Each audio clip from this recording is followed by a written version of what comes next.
निश्चित तौर पे ये भाजपा को आज देखिए कि किस तरीके से उनके हार हुआ है, 36,000 वोट से हुआ है। और मैं अभी जो जानकारी हमें प्राप्त हुआ, देश में 5 जगह चुनाव हुआ, 5 जगह भाजपा को हारना पड़ा। अभी हमारे पास 1.5 साल है, अकेले हम मैदान में उतर कर अपनी ताकत बनाएंगे। हमारे पास किसी से कम वोट बैंक नहीं है, हमें किसी के पास आने की आवश्यकता नहीं है कि हर पंचायत में विधायक को उतार दिया गया, कई दर्जन मंत्री को लगा दिया गया, मुख्यमंत्री लग गए, कई तरह की जीत होता है। तो ये भले हमारी हार है, इन हार में भी हमारी जीत है। चलिए, बहुत बहुत धन्यवाद आप तमाम हमारे मीडिया बंधु, इलेक्ट्रॉनिक हो, प्रिंट हो, सभी साथी को बहुत बहुत धन्यवाद देता हूँ। हमारे साथ बालगोविंद जी, पप्पू चौहान जी, मधुकर आनंद जी, रंजन जी, तमाम हमारे पार्टी के सभी साथी को धन्यवाद देता हूँ। विशेष तौर पे धन्यवाद हम बोचहा के जनता को देते हैं कि उन्होंने मजबूती से वीआईपी पार्टी पे भरोसा जताया है। साथ ही पूरे बिहार के जो भी हमारे साथी, खास करके बोचहा विधानसभा में उपचुनाव में आए थे, मदद किए थे, सभी कार्यकर्ताओं को बहुत बहुत धन्यवाद देता हूं कि आपके सहयोग से, आपके मेहनत के दम पर आज बोचहा विधानसभा में हम लोगों ने मजबूती से चुनाव लड़ा। चुनाव जीतने के लिए चुनाव लड़ा था। निश्चित तौर पे सफलता प्राप्त नहीं हुआ, लेकिन अमर पासवान जी जीते हैं, उनको बधाई देते हैं। साथ ही उनकी पार्टी को बधाई देते हैं, आरजेडी ने वहाँ पे जीत दर्ज की है। साथ ही हमारे लिए कई तरह की जीत होता है। तो ये भले हमारी हार है, लेकिन हार में भी हमारी जीत है। अब कहिए कैसे? तो हमने वहाँ पे अपनी जमानत बचाने में कामयाब रहा। हम अपने आधार वोट, जो वीआईपी पार्टी का आधार वोट 20,000 होता है, वो वोट हमने लाने में कामयाब रहा। उसके बाद हमने 30,000 वोट, जो तकरीबन 18% वोट होता है, वो हमने मजबूती से अपने कार्यकर्ता के दम पे हमने लाया है। वो भी सिर्फ निषाद समाज का पोलिंग कैपेसिटी की बात करेंगे तो सिर्फ 8% होता है, लेकिन 8% की जगह हमने 18% वोट लाया। तो ये कहीं ना कहीं हमारे अति पिछड़ा निषाद समाज के सभी पार्टी के सभी पदाधिकारी सिर्फ हमारे वोटर नहीं है, हमारे कार्यकर्ता है, उन्हीं के दम पर हमने 8 से 18% तक हमने वोट लाने का काम किया है। तो निश्चित तौर पे एक हमारी बड़ी जीत है। और हमारे जो खास करके जो वो सीट पर हमें लड़ना था, जबरदस्ती भारतीय जनता पार्टी ने सीट को कब्जा करने का इरादा रख के अपनी पार्टी को, प्रत्याशी को उतारने का काम किया, उनको भी कहीं ना कहीं एहसास हो गया कि उन्होंने गलत किया और उनको वहां पे चुनाव अच्छे मार्जिन से हारना पड़ा। जो सीट कल तक हम साथ में थे, हम वहां पे लड़े थे, 12,000 वोट से हमने वहां पे जीत हासिल किया था, लेकिन वही सीट आज 36,000 वोट से भारतीय जनता पार्टी और उनके सहयोगी दल के साथ रहने के बावजूद भी चुनाव हारे हैं। एक तरफ 4 पार्टी, दूसरी तरफ भी 4 पार्टी और एक तरफ वीआईपी पार्टी अकेले अपने दम पर जब 30,000 वोट लाने में हमने कामयाब रहा। आज निश्चित तौर पे ये हमारे लिए बड़ी जीत है और इसी तरीके से आने वाले समय में मजबूती से हम लोग काम करेंगे। आपने देखा होगा कि हर पंचायत में विधायक को उतार दिया गया, कई दर्जन मंत्री को लगा दिया गया, मुख्यमंत्री लग गए, 2 डिप्टी सीएम लग गए, पूर्व मुख्यमंत्री लग गए और केंद्रीय मंत्री को लाना पड़ा। उसके बावजूद भी उनको वहां पे चुनाव हारना पड़ा। और एक तरफ आरजेडी ने हमारे प्रत्याशी को ले लिए और जिनको उनको टिकट देना था उन पे उनको भरोसा नहीं हुआ, उनको छोड़ दिया। एक दलित के बेटी को अपमान करके उनको छोड़ने का काम किया। हमने वहीं पे अपने दाव लगाया और उन्हीं को हमने एक गरीब एक दलित के बेटी को हमने हाथ पकड़ने का काम किया और उसके सहयोग से उन्हीं के साथ हम लोगों ने चुनाव लड़ा और जो 30,000 वोट हमने लाने का काम किया। तो ये कह सकते हैं कि वीआईपी पार्टी का जीत है। हम लोगों ने भले चुनाव हारा है, लेकिन हमने जनता का दिल जीतने का काम किया। एक 30,000 जनता का मैं आभारी हूँ जो वहाँ पे मजबूती से वीआईपी पार्टी पे भरोसा किया है और हम अपने आधार वोट को भी हमने लाने का प्रयास किया और वो तो सफल हमने रहा। और जो भाजपा के जो प्रदेश के जो नेता है, कुछ जो 5 वोट जोड़ नहीं सकते लेकिन सैकड़ों वोट नुकसान करने के लिए हैं, ऐसे नेता को मैं कहूंगा कि अभी भी मौका है, संभल जाइए। और खास करके केंद्र सरकार, केंद्र में जो नेता हैं भारतीय जनता पार्टी के, उनको गुमराह करने का काम किया। वो अभी भी कहते हैं कि वो गुमराह करना बंद करें और कहीं ना कहीं जो हमारे साथ गलत किए, अन्याय किए, उसके लिए बिहार की जनता आपके लिए खड़ा है। आने वाले समय में 24 हो या 25 का चुनाव हो, इसका तो कहीं ना कहीं बिहार की जनता और खास करके निषाद समाज, अति पिछड़ा समाज के बीच में जाके आपको बड़ी जवाब देना पड़ेगा। तो यही है हमारी जीत है, इसके लिए मैं आप सभी को बुलाए।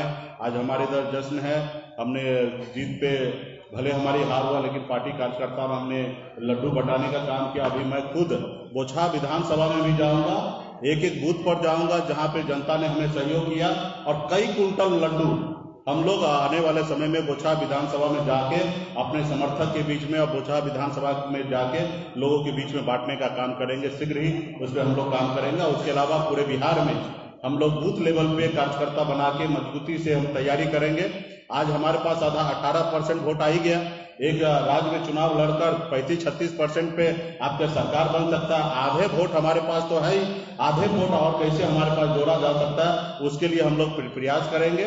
और 18% है ही, 18% अभी हमें लक्ष्य है कि 2024 से पहले पार्टी को इतना मजबूत कर देना है कि हम 25% वोट हो हमारे पास। आपने ये देखा होगा कि ये पहली बार मैंने अग्नि परीक्षा नहीं दिया, इससे पूर्व भी अपने 2019 में भी हमने सिमरी बख्तियारपुर पे अकेले चुनाव लड़ा, वहां पे हम 25,500 वोट लाए। इस बार 30,000 वोट लाए। हमने यहाँ पे 5,000 वोट बढ़ाने का काम किया। वहां पे भी हम अकेले लड़े, वहां पे एनडीए को हारना पड़ा और 15,000 वोट से हारना पड़ा। और इस बार तो उन्होंने 36,000 वोट से वो हारे हैं। तो यही हमारी जीत है और मजबूती से इसी तरीके से हम लोग संघर्ष करने वाले लोग हैं। हमारे हाथ में खोने के लिए क्या था, हमें लड़ाई लड़ने के अलावा कोई ऑप्शन नहीं था और हमने लड़ाई लड़ा, मजबूती से लड़ाई लड़ा। और उसमें हम कह सकते हैं कि वीआईपी पार्टी का एक बड़ा जीत है। आपने हाल फिलहाल में उपचुनाव आपने देखा होगा किस पार्टी को कितना वोट मिला है, लेकिन वीआईपी पार्टी को वही जगह पे 18% वोट मिला है। तो ये हमारी पार्टी का कार्यकर्ता का जीत है और बोछा के जनता का जीत है कि उन्होंने गरीब का पिछड़ा का बेटा को बात को सुना और हमारे पक्ष में वोट करने का काम किया। 30,000 मतदान किया। धन्यवाद। जश्न आप जीत का मना रहे हैं या बीजेपी के हार का?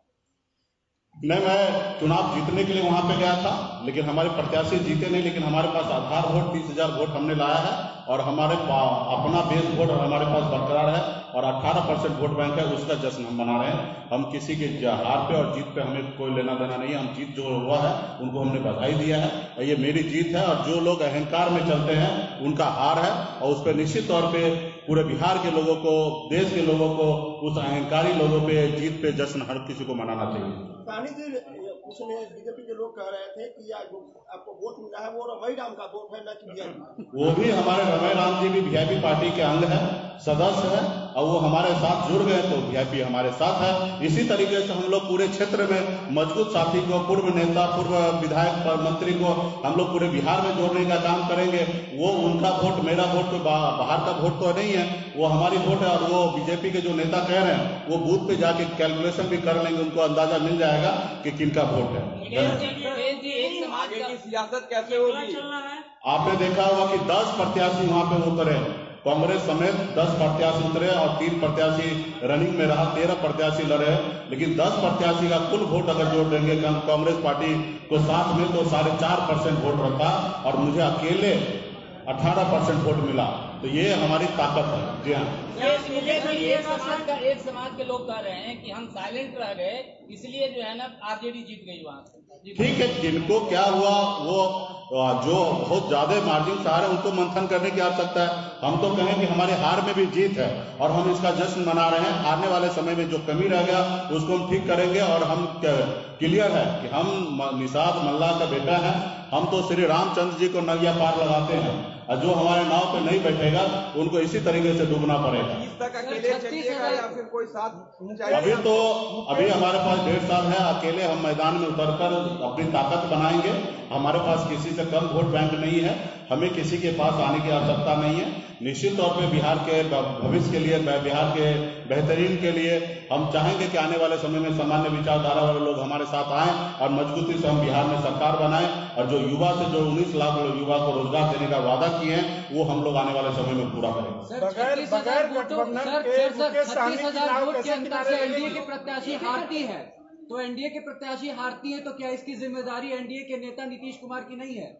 निश्चित तौर पे जो एनडीए के नेता हैं उनको ये जवाबदेही लेना चाहिए कि 36,000 वोट से हारे और उसको नैतिकता के आधार पर इस्तीफा दे देना चाहिए। खास करके भारतीय जनता पार्टी के प्रदेश अध्यक्ष संजय जायसवाल जी को इस्तीफा दे देना चाहिए। उसके अलावा वो नेता को जो दिल्ली में जाके अपने सुप्रीमो को कन्विंस किए कि बिहार में मुकेश सहनी कुछ भी नहीं है, ऐसे लोगों को इस्तीफा देना चाहिए हार से। बगैर गठबंधन के आपकी नाव कैसे देखिए लगेगी? हम तो हमारा संघर्ष है समाज के उत्थान के लिए, यही उद्देश्य ये पार्टी बना है।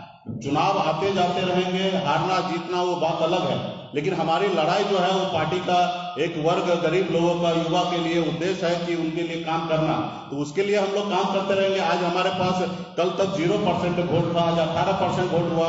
एक समय आएगा संघर्ष करेंगे, 40% वोट लाके अपने दम पर बिहार में हम सरकार बना सकते हैं। ऐसी लड़ाई लड़ेंगे। और रहा सामान्य विचारधारा वाले लोग जिनको हमारे साथ नाव पे बैठकर आगे बढ़ना है, वो सबको स्वागत करते कि साथ आइए और मजबूती से बिहार के विकास के लिए काम करेंगे। धन्यवाद। सूची में तेजस्वी का नाम शामिल है। एक ही आदमी ने हो गया, धन्यवाद। आखिरी सवाल है, जो समीकरण निकले हैं 24 और 25 के चुनाव में, क्या इस समीकरण से भाजपा को आप रोक सकते हैं? निश्चित तौर पे ये भाजपा को आज देखिए कि किस तरीके से उनकी हार हुआ है, 36,000 वोट से हुआ है। और मैं अभी जो जानकारी हमें प्राप्त हुआ, देश में 5 जगह चुनाव हुआ, 5 जगह भाजपा को हारना पड़ा। तो ये कहीं ना कहीं आने वाले समय में उनको विचार करना पड़ेगा कि आप सहयोगी के साथ किस तरीके से, आज आप जब जरूरी पड़ा तब 74 विधायक जिताने में मुकेश सहनी का सहयोग लिए और हमने 4 विधायक क्या जीत लिया, आपको उस पर भी आपको नजर गड़ गया और आपने तीनों विधायक को आप तोड़ने का काम किए, हमारे सीट को छीनने का काम किए और कहीं ना कहीं पिछड़ा का बेटा को अपमान करने का काम किया। तो ये सारी चीजें उन लोगों को विचार करना पड़ेगा। इसी तरीके से उनका रणनीति रहा तो देश में आने वाले समय में बड़ा नुकसान भारतीय जनता पार्टी को होना है। देंगे सर बधाई, आरजेडी को बधाई। मैंने ऑलरेडी पहले दे दिया बधाई। आरक्षण के लिए सड़कों पर उतरेंगे क्या? आरक्षण की बात कर रहे हैं। लाइव बिहार YouTube पर सब्सक्राइब और Facebook पर लाइक जरूर करें।